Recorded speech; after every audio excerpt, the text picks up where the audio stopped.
in the real deal when it comes to motor racing? Because Carrera Cup this year is a tough playground. This is very serious stuff this year. I mean, last year we were going pretty well without pressing too hard. But this year certainly put us back in our place, and I've got to learn. And yeah, no, it's very serious stuff, and a lot of quick guys out here against. Ninth on the grid for race one doesn't disappoint you by any means?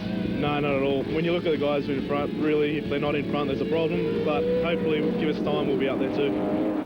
Jonathan's actually been working very closely with rally ace Rick Bates on helping the setup with that car. The big star in qualifying was Tim Lay. A late charge put him on the front row beside Jim Richards. We are underway. Lay has made a terrific start. Things pretty well bunched up. Cameron McConville about 3 rows back. Lay trying to take the lead. Contact with Jim Richards into turn 1. Yeah, he was trying to go right around the outside, and it's a pretty hard one to pull off here at Winton. There's not a lot of grip, and it looks like Jonathan Webb possibly out on the dirt there as well. The two Mossimo entries now fighting. Peter Hill has to get out of it. His teammate Tim Lay up the road ahead of him. Kevin Bell in trouble, the Kiwi. Dropped a wheel on the exit of the corner there, and you've got to be very careful because this is quite a tricky part of the circuit. Again, hardly any grip offline. You can see a lot of dust on the outside of the circuit there. Tony Quinn has had by his own admission, a tough run in qualifying for this round, and he's much further back. He would like to be his teammate Marcus Marshall doing a terrific job. Fitzgerald up into 3rd spot. Here's Tim Lay. Matthew Coleman ahead of him. Closing up there on the entry to the old back straight section. You can see a little bit of sideways or oversteer from the back of the car there of Matthew Coleman. Tim would be disappointed with that. He possibly should have just slotted in behind Jim because that's cost him 4 or 5 spots, and a really good qualifying has gone begging for him. Dean Cook snatches a position from Andrew Madecki. So Cook, who's been a real consistent runner in this championship, regularly finishes in the top 10, already on a charge. Here's Kevin Bell trying to fight his way back up the order. There's Cook in the Izod Sportswear entry. Dramas for Kevin Bell. Boy, he's had a tough start to this one. Another driver who's nearly always in the top 5. Let's have a look here. This is a replay of the action at turn 1. There's a lot of action going on. There's just a big concertina effect there, and I think it may have been, not sure it was the product entry there that looked like it started. Let's go on board here with Tim Lay. Bang, there's the tap from Jim. Cross the dirt, over the curb there. Got to be careful rejoining the track. And lost a lot of ground. You can see on the outside he did get a hit from Jim. He tried to stay too wide and turn in, and Jim was just letting it drift a little bit. Pretty much a racing incident there. Tim Lay's got good drive here, tries to sneak down. This is for position and gets by Matthew Coleman. Nice clean move. You could hear the downshift there. Went very deep under brakes. Matty's going to have another look. No, Tim's off and running and quite good power down onto the main straight here. Gives him a 2 or 3 car length gap already. Bit of a freight train further back in the field. Dean Grant, the Bexpear entry just ahead of the Techno Autosports car of Jonathan Webb, and in behind them Andrew Taplin. Through turn 1, Taplin's in trouble. Sideways as he turned in there, just seemed to lose it all by himself. Maybe just a little bit too much mid-corner speed, I'm not sure, but he's lost out. Back aboard the Mossimo Greg Murphy Racing entry. Tim Lay, he's closed up here on the back of Peter Fitzgerald. Lay now in 4th, Fitzgerald 3rd, Marshall ahead of them. Jim Richards has pulled a couple of car lengths. As Jim does, he puts his head down from the start. He obviously gained out of Tim's misfortune, but I know Tim Lay wants to do well this weekend. He really wants to get up towards Jim Richards. He had good qualifying, as you said, the Greg Murphy Racing test here a lot, so he wants to make advantage of that as much as possible. He's got good drive again off that corner. Fitzgerald has got the line blocked, so Lay looking for the over and under treatment, and he's locked it up. Yeah, the rear's there just struggling for grip.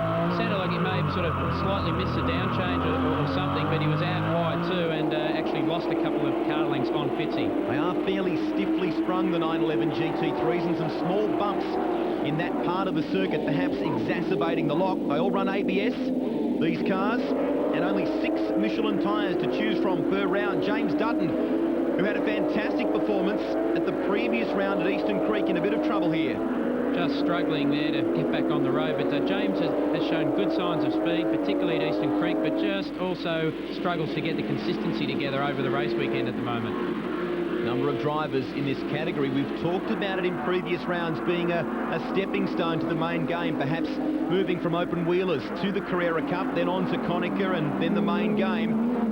And already names like Marcus Marshall being linked with various V8 supercar teams for the Enduros later in the year, Sandown and Bathurst. Peter Hill doing a good job. So is Matthew Coleman, reigning Australian Porsche Cup champion. He and teammate James Dutton. Additional sponsorship for this round from Fubu and Cubar. And this is his teammate. That's a replay of that incident for Dutton before. Looks like he just got sideways on the exit of the left-hander there and ended up on the outside of the track. And one of Peter Hill's stronger showings. Done a lot of miles around here over the last couple of years in Formula 4000 and in the Carrera Cup.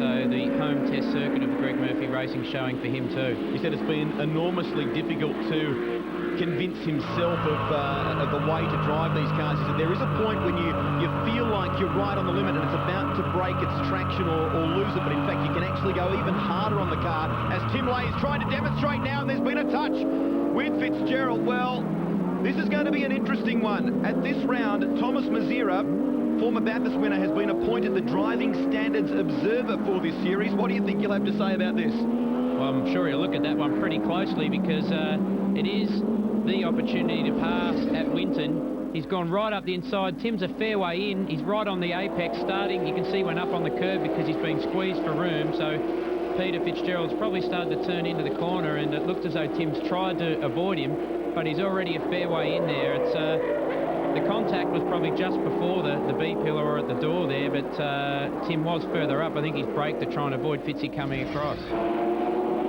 Jim Richards on course to bank his 7th victory from as many starts in the Australian Carrera Cup. Marcus Marshall second. There's Lay in third. Matthew Coleman, as a result of that contact with Fitzgerald, has moved up into 4th position.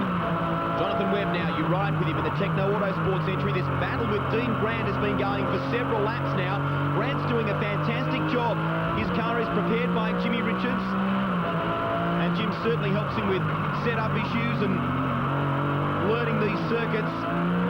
Grant's done a fair few miles in this car around Winton. And at the moment, Jonathan Webb struggling to find a way past John Chulin. There's a lot of coolant coming from the front of that car. Let's hope he stays there on the grass because that'll save his engine and also other competitors, and he has. So fairly big impact in the front there. These cars run radiators right in that sort of front bumper area. This is the replay. You can see there, that looks like Crocker's come right across the track at him. And John's had absolutely nowhere to go. Now he's going for the grass. He's actually off the track there. Across the ripple strip he'll go. And must have been contact there as well on the exit of the old turn 1. Let's not forget John Chulin had a fairly hefty repair bill from damage at Eastern Creek, so more damage at the Winton round. Jim Richards, 1 corner remains. Marcus Marshall has a big lunge under brakes, but it will not be enough. Jim Richards is the king thus far in the Carrera Cup Championship. He wins his 7th race. Marshall a close second. Lay a well-deserved, if not controversial, third, just ahead of Coleman, and a great run from Peter Hill. Well, Tim, your troubles really did start in turn 1. Yeah, well, I just spoke to Jim about that, but, you know, it's difficult. Unless you get a good hole shot off the line, you're never going to get in to take turn 1, so I tried to go around the outside, and he just sort of pushed me onto the grass, obviously, and so I had to fight back from there, and then I caught up with Fitzy and Marcus, and Fitzy wasn't having to go at Marcus, so, you know, I wasn't going to sit around in 4th all day, so I had to have a go, and, you know, I was there, but he shut the door and, you know, turned him around, but that happens. Part of the risk you have to take sometimes to make an advantage around here, especially at Winton. Oh, yeah, well, it's hard to pass, so, you know, what do you do? Peter, it really looked like third was in the bag at that stage until Tim came through. Yeah, we weren't really making any impression on Marcus that we could pass him, we could keep with him, and a couple of spots he was quicker than me and a couple I was quicker than him, and we'd end up nose to tail all the time, but the only way for me to get past him would have been to hit him, and that allowed Tim to catch up to me, but he obviously thinks that's the best way to get past someone. If the guy behind you is not up to your B pillar, quite clearly, his car in front's got right away, and I'm hit behind my B pillar, and it's turned me around and buggered my championship.